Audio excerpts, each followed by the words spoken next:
रोहन समझ गया था कि अभिनव की ताकत उसकी सोच से भी बहुत ज़्यादा थी। वो अभिनव का कुछ भी नहीं बिगाड़ सकता था। वो यह भी समझ गया था कि वैभवी और समता ने केवल उसे इस्तेमाल किया था। फिर भी उसने अपनी पूरी ताकत लगाकर अभिनव को एक गुस्सा जड़ दिया। अभिनव ने उसे डज करने की कोशिश भी नहीं की। रोहन का गुस्सा जैसे ही अभिनव के चेहरे पर टकराया, उसे ऐसा लगा मानो उसने किसी लोहे की दीवार पर मुक्का जड़ दिया हो। इम्पैक्ट इतना ज़्यादा था कि रोहन की कई सारी उंगलियां की हड्डियां चटक गई। रोहन दर्द के मारे जोर जोर से चीख उठा। तभी अभिनव ने एक झटके के साथ उसका गला पकड़ लिया, जिसकी वजह से रोहन की चीख उसके गले में ही दब गई। अभिनव के हाथ का प्रेशर इतना ज़्यादा था कि रोहन की आंखें बाहर निकलने को हो रही थी। अभिनव ने धीरे से बोला, तुम इतने बेकार भी नहीं हो, लेकिन उस औरत के प्यार में अंधे हो गए हैं जिसने ज़िंदगी में किसी से प्यार किया ही नहीं। वैभवी कोई मामूली लड़की नहीं है, बल्कि एक नागिन है जो अपने झूठ के जहर से ऐसा डसती है कि बंदा सीधा खत्म। अभिनव ने एक झटके के साथ रोहन को स्मारक के टूटे फूटे हिस्से की तरफ फेंक दिया। यह सब देखकर समता और वैभवी बहुत ज़्यादा स्ट्रेस में दिखाई दे रही थी। अब उन्हें खुद के भी बचने का रास्ता नहीं दिख रहा था। अभिनव बोला, तुम्हें अपनी जान दांव पर लगाने से पहले वैभवी के बारे में अच्छी तरह पता कर लेना चाहिए था। इन्होंने जमीन पर पड़ी हुई बंदूक उठा ली। अभिनव ने जमीन पर पड़ी हुई बंदूक उठा ली और फिर बोला, मैंने भी बोला था उस रात को भूलना मत। अगर आप सभी को अच्छी तरह याद रखना कि टाइगर कौन है, तो पहले मेरे किसी भी जानने वाले के आसपास भी मत दिखना। उसके बाद उसके बावजूद तुम्हारा हिसाब स्थान पर दिखाई देगा। यह बोलकर अभिनव ट्रिगर दबाने वाला था। रोहन ने एक आखिरी बार वैभवी की ओर देखा, लेकिन उसका रिएक्शन देखकर वो शोक में चला गया। रोहन की मौत की दहलीज पर खड़ा देख वैभवी के चेहरे पर एक बड़ी सी मुस्कुराहट छाई हुई थी। तभी समता चिल्लाते हुए बोली, अभिनव दूर हट जाओ रोहन से, वरना मैं सब कुछ जला दूंगी। यह सुनते ही अभिनव अचानक रुक गया और उसने बंदूक समता की ओर तान दी। तभी समता पागलों की तरह चिल्लाई, यू बास्ट, तुम मुझे धोखा दिया। तुमने कोई पैसे ट्रांसफ़र नहीं किए। अब बस बहुत हो गया है। शायद तुम्हें पैसे अपनी माँ की आखिरी निशानी से भी ज़्यादा प्यारे हैं। ये बोलते हुए समता ने लाइटर जलाकर लोहे के बॉक्स के अंदर फेंक दिया। केरोसिन की वजह से बॉक्स के अंदर तुरंत आग भड़क उठी। सब कुछ इतनी जल्दी हुआ कि अभिनव को रिएक्ट करने का मौका भी नहीं मिला। अभिनव 1 बिलियन तो क्या, बिलियन डॉलर भी दे सकता था। वो बस अपनी माँ की आखिरी निशानियों को संभाल कर रखना चाहता था। लेकिन उसकी माँ की डायरी और फोटोज दोनों ही उसके सामने, आंखों के सामने ही जल गए थे। अभिनव गुस्से में चिल्लाया, नहीं। कबीर तेजी से दौड़ता हुआ बॉक्स के पास गया और जलती हुई डायरी और फोटो को बाहर निकाल लिया। लेकिन तब तक बहुत देर हो चुकी थी। डायरी लगभग पूरी तरह जल चुकी थी। केवल पेजेज के कुछ हिस्से ही बचे थे। सारी फोटोज भी जलकर राख हो गई थी। सिर्फ एक अध अधजली फोटो बच गई थी, जिसमें कोई छोटे बच्चे के साथ कुछ लोग खेल रहे थे। कबीर ने किसी तरह अपने हाथों से आग बुझा दी। अभिनव के हाथ से बंदूक छूट गई और वो दौड़ता हुआ उन जली हुई फोटोज और डायरी के पास पहुंच गया। अभिनव की आंखों में आंसू आ चुके थे। उसने जली हुई फोटो को उठाया और गौर से देखने लगा। जब अभिनव ने डायरी के बचे हुए पन्ने देखे, तो उस पन्ने पर रंज का नाम लिखा था। अभिनव के दिमाग में इस वक्त इतने ज़्यादा ख्याल दौड़ रहे थे, उसके लिए कुछ भी प्रोसेस करना बहुत मुश्किल था। बॉक्स के अंदर कुछ ढूंढने की कोशिश करने लगा। तभी अभिनव को वैभवी की तीखी आवाज़ सुनाई दी, यू यूजलेस बास्केटमैन, बड़े आए थे मुझसे शादी करने, तुमसे इतना सिंपल काम भी नहीं हो पाया। वैभवी की वो आवाज़ पूरी पहाड़ी में गूंज उठी। वैभवी की आवाज़ को सुनकर अभिनव, कबीर समेत बाकी सभी लोगों ने मुड़कर देखा। वैभवी के हाथ में रोहन की बंदूक थी। वैभवी रोहन पर बंदूक तानते हुए बोली, अच्छा होता कि तुम पहले ही मर जाते। रोहन बुरी तरह घायल था। उसके लिए अपनी जगह से हिलना भी मुश्किल था। अब वैभवी का असली रूप उसके सामने आ गया था। अपने प्यार के जाल में फंसाकर वैभवी ने न सिर्फ उसे धोखा दिया था, बल्कि आज मौत के मुंह में ला खड़ा कर दिया था। रोहन आंखों में नमी लिए हुए बोला, टेल मी, गोली चला और ख़त्म कर दो मुझे सब कुछ। इस वक्त मेरे दिल का यह गिल्ट मेरे लिए मौत से भी बदतर है। वैभवी ने बोला, शट अप यू बास्टेड, और अचानक रोहन पर गोली चला दी। गोली रोहन के कंधे को चीरते हुए आर पार हो गई।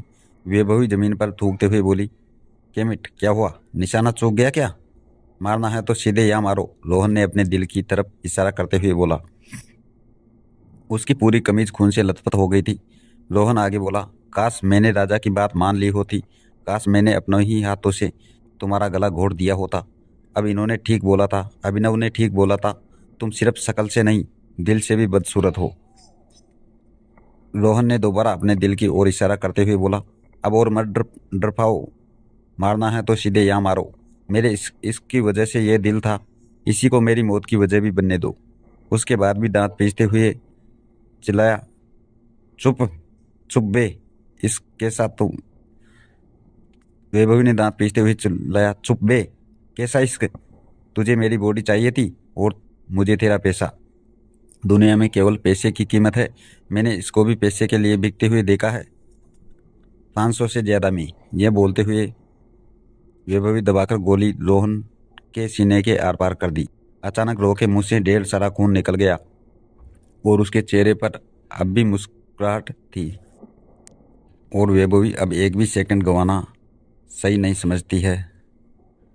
और उसके बाद वो तुरंत मुड़ी और अभिनव पर बंदूक तानते हुए बोली, अगर तुमने 5 मिनट के अंदर पैसे ट्रांसफर नहीं किए तो तुम्हारा भी रोहन के जैसा ही हाल हो जाएगा। अभिनव की आंखें इस वक्त गुस्से से लाल हो चुकी थी और अभिनव वैभवी को घूरते हुए बोला, तुझमें इतनी हिम्मत नहीं है। अगर तुम में हिम्मत है तो गोली चलाकर दिखाओ। अभिनव के अंदर का टाइगर फिर से जाग उठा था और समता ने ऑलरेडी विद्या की डायरी जला डाली थी। इसीलिए अब अभिनव के पास खोने के लिए कुछ भी नहीं बचा था। कबीर भी उठ खड़ा हुआ। वो भी इस वक्त भयंकर गुस्से में था और किसी भी वक्त वैभवी को जान से मार सकता था। लेकिन अभिनव ने कबीर के कंधे पर हाथ रखा और उसे रुकने का इशारा किया। अगले ही पल वो धीमे से कदमों से वैभवी की ओर बढ़ते हुए बोला, मैं तुम्हें और तुम्हारी माँ को वहाँ चांद से मारने वाला हूँ, जान से मारने वाला हूँ। तुम दोनों में से कोई भी यहाँ से जिंदा नहीं जाएगा, इस बात की गारंटी देता हूँ। हिम्मत है तो गोली चलाकर देख लो। वैभवी घबराते हुए एक कदम पीछे हटी। अभिनव खूंखार लुक देखकर वो अंदर से डर चुकी थी, लेकिन उसने अपने आप को संभाला और अभिनव पर गोली चलाने के लिए ट्रिगर दबा दिया था। लेकिन तभी अंधेरे में से दौड़ता हुआ एक आदमी आया और वो अभिनव के आगे कूद गया। बंदूक की उस गोली उस आदमी की बाएं हाथ की बाहों में जा घुसी। वह आदमी गोली लगते ही दर्द के मारे चीखा और जमीन पर गिर गया। सभी लोगों की नज़र उस आदमी पर पड़ गई तो वैभवी कांपती हुई वो आवाज में बोली, राजा। तभी राजा जमीन पर पड़े पड़े जोर से चिल्लाया, रोहन भाई, यह सोने का वक्त नहीं है, उठो।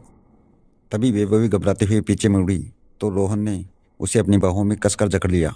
वैभवी को लगा था कि रोहन मर गया होगा, लेकिन उसके सीने का दिल अभी भी धड़क रहा था। रोहन ने वैभवी के हाथ से बंदूक छीन ली। वैभवी को अपने रोहन की पकड़ से छुड़ाने के लिए बहुत छटपटाई, लेकिन लाख कोशिशों के बाद भी कोई फायदा नहीं हुआ। रोहन मुस्कुराते हुए धीमे से बोलता है, पैसा बहुत जरूरी है ना? रोहन ने बंदूक वैभवी के सिर पर लगा दी और उसके माथे को किस करते हुए बोला, गुड बाय वैभवी। अगले पल अचानक जंगल के सन्नाटे को चीरते हुए गोली की एक आवाज़ गूंज गई। वैभवी का शरीर बेजान सा रोहन की बाहों में झूल गया और वह खून से लथपथ हो गई थी। रोहन ने उसे धीरे से जमीन पर लिटाया और फूट फूट कर रोने लगा। यह नज़ारा देखकर समता भी दहाड़े मार रही कर रोने लगी। वो किसी पागल जानवर की तरह अचानक वैभवी और रोहन की तरफ दौड़ी, लेकिन जैसे ही वह अभिनव के बगल से गुजरी, अभिनव ने उसकी चोटी पकड़ ली। अगले ही पल उसने एक जोरदार झटके के साथ उसे पीछे की ओर खींचा और जमीन पर पटक दिया। समता दर्द के मारे चिल्लाई, लेकिन अभिनव की आंखों में उसके लिए कोई दया नहीं थी। उसने समता की पसलियों में जोर से लात मारी। समता की सारी पसलियां एक झटके में ही टूट गई थी। वो इस वक्त किसी भी हालत में हो रहे शोर की तरह चीख रही थी। पहले अभिनव ने समता को एक झटके के साथ उठाया और सामने खड़े हुए बुलडोजर पर उसका सर जोर जोर से पटकने लगा। जब अभिनव इस वक्त किसी पागल जानवर की तरह दिख रहा था, हर बार सर पटकने पर समता की नाक और दांत टूटते जा रहे थे। उसका पूरा चेहरा लहूलुहान हो चुका था। अभिनव समता को घसीटते हुए ले गया और स्मारक के नीचे खुदे हुए गड्ढे में फेंक दिया। और अभी भी समता की सांसें चल रही थी, लेकिन अभिनव का गुस्सा शांत नहीं हुआ था। उसकी आंखों में अभी भी नफरत की आग जल रही थी। तभी अंशराज अभिनव के पास आया और शांति से बोला, पर यह औरत इस लायक नहीं है कि मैं अपनी इंसानियत खोलकर। अभिनव गुस्से में चिल्लाते हुए बोला, इस हैवान को मारने से मेरी इंसानियत खत्म नहीं हो जाएगी। अगर आज मैंने इसे जिंदा छोड़ दिया तो यह कल मुझे और मेरे परिवार को खा जाएगी। इसने मेरी माँ के स्मारक को उखाड़ फेंका है। इसकी हरकत की कोई माफ़ी नहीं है। यह अभिनव गड्ढे के अंदर कूदने वाला था। तभी अभिनव के दूसरी तरफ कबीर तेजी से पहुंचा और उसने अभिनव को पकड़ लिया। अभिनव ने गुस्से भरी आंखों से कबीर को घूरा। अभिनव का वो गुस्सा देख कबीर के भी रोंगटे खड़े हो गए थे, लेकिन वह किसी तरह शांति से बोला, अभिनव, अनन्या के बारे में सोचो, अपने होने वाले बच्चे के बारे में सोचो। This is not worth it. तभी आसमान में एक जोरदार बिजली कड़की और एक पल के लिए चारों तरफ उजाला हो गया। अभिनव, इन्हें देखो। कि समता अनबनी हालत में थी, लेकिन फिर भी वो बड़बड़ाते हुए उसे धमकियां दे रही थी। तुमने मेरी बेटी को मारा है, मैं तुम्हारा पूरा खानदान खत्म कर दूंगी। अभिनव गढ़वाल, तुम रोओगे जैसे आज मैं रो रही हूँ। यह सुनकर अभिनव का माथा ठनक गया। उसने एक झटके के साथ कबीर से अपना हाथ छुड़ा लिया, लेकिन इससे पहले कि वो गड्ढे में कूदकर समता को खत्म करता, अचानक राजा ने आकर समता के सीने पर back to back 5-6 round fire कर दिए। समता का शरीर एक पल में ही बेजान हो गया। राजा ने सर झुकाकर बोला, आई एम सॉरी मिस्टर अभिनव, लेकिन ये लोग ठीक बोल रहे हैं। This is not it. जहाँ तक बात मेरी और रोहन भाई की है, हम दोनों वैसे भी अंडरग्राउंड माफिया है। जब तक हम पुलिस या दुश्मन की गोली से नहीं मारे जाए, तब तक हमारे लिए सफ़र है। वहीं असली रियल बोलते हुए राजा गड्ढे में कूदा और उसने समता की उंगली में से वो अंगूठी निकाल ली जिस पर टी। वो अंगूठी अभिनव को थामते हुए बोला, और राजा ने बोला, मैंने नोटिस किया कि आपके हाथ की जो अंगूठी है, ये अंगूठी भी हूबहू ऐसी की ऐसी ही है। आई नो, ये अंगूठी समता ने उस बॉक्स से ही चुराई होगी। अभिनव पंजों के बल बैठा और उसने अंगूठी देखा। एग्जैक्टली वो अंगूठी उसकी अंगूठी के जैसी ही थी, जो बचपन में उसके पापा संजय गढ़वाल ने उसे दी थी। और उस अंगूठी के पीछे क्या राज था, वो उसकी समझ से परे था। लेकिन उस अंगूठी को देखते ही उसका गुस्सा आखिरकार शांत हो गया था। तो दोस्तों, अब आगे क्या होगा? क्या अंगूठी और विद्या की डायरी का छुपा हुआ राज समता और वैभवी का चैप्टर हमेशा के लिए क्लोज हो जाएगा? तो दोस्तों, क्या समता ने फाड़ी हुई डायरी के पन्नों का राज आगे सामने आ पाएगा? तो दोस्तों, अब आगे क्या होने वाला है, सुनते रहिए हमारे चैनल पर। तो दोस्तों, नेक्स्ट एपिसोड में मिलते हैं। आज का हमारा एपिसोड यहीं पर खत्म होता है। और अगर आप सभी को हमारा एपिसोड पसंद आया हो तो स्टोरी को एक लाइक और कमेंट बॉक्स में एक प्यारा सा कमेंट और हाइप जरूर करें, क्योंकि दोस्तों इससे हमारा अनुभव बढ़ता है और हम रोज़ रोज़ आपके लिए नए एपिसोड लेकर आते हैं। तो दोस्तों, मिलते हैं नेक्स्ट एपिसोड में। तब तक के लिए धन्यवाद दोस्तों।